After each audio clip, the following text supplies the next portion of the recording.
Hi, Greg Clark from the Centre for Public Christianity. One of the most striking openings to a modern song has to be Nick Cave singing "I Don't Believe in an Interventionist God." Well, on his latest album, Dig Lazarus Dig, this God that the singer doesn't believe in is once again the centre of attention.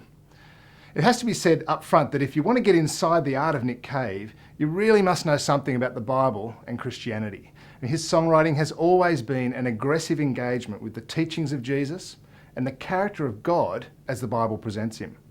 His work is Christ-haunted, to borrow a phrase that's often used to describe things Gothic. And much of what he wants to say about the human condition is controlled by the idea ringing in his ears since childhood that there just might be a wild, undomesticated God up there calling the shots. The title track, Dig Lazarus Dig, mashes together a number of stories into one bizarre, jaunty narrative. It's about Lazarus, a man Jesus raised from the tomb according to the Bible. It's about the great escape artist Harry Houdini, who was obsessed with debunking ghosts and the occult. And it's about a bloke called Larry, who's battling it out on the streets of New York City.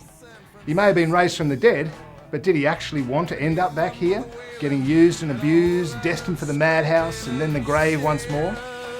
The song's refrain is, "I don't know what it is, but there's definitely something going on upstairs." And that could sum up Nick Cave's theology. Cave's work highlights the hardest question of all for anyone who believes in an interventionist God, the one called theodicy. How can a world like ours exist if there's a God who is good and powerful and wise? How could God let things get like this? How could we allow suffering if he has the power and the inclination to stop it? Well, another track on the album gets right to this point, shouting out, "We call upon the author to explain."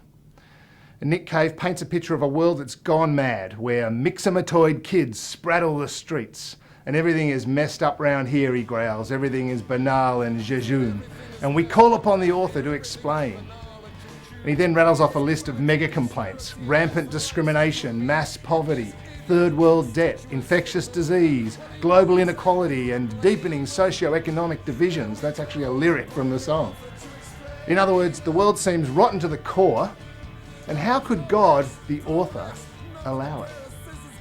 Well, with grinding, distorted guitars and that kind of insistent pulsing beat they do so well, Nick Cave and the Bad Seeds shake their fists at this apparently distant and uncaring God and wonder if there isn't some sort of conspiracy against the human race.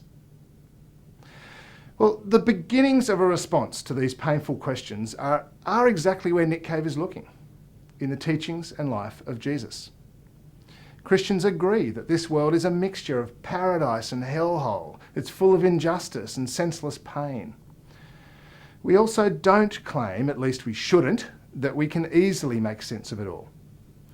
But we believe that God has begun to let us in on the full plan for restoring the goodness of the world, because he really did raise Jesus from the dead. Death is not the end, and evil is not the end of this world. The resurrection is proof of that.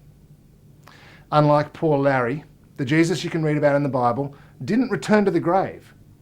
But Christians claim his resurrection in fact conquered death, and that it gets the world started in a new era of hope for life beyond this life and a renewal of this world.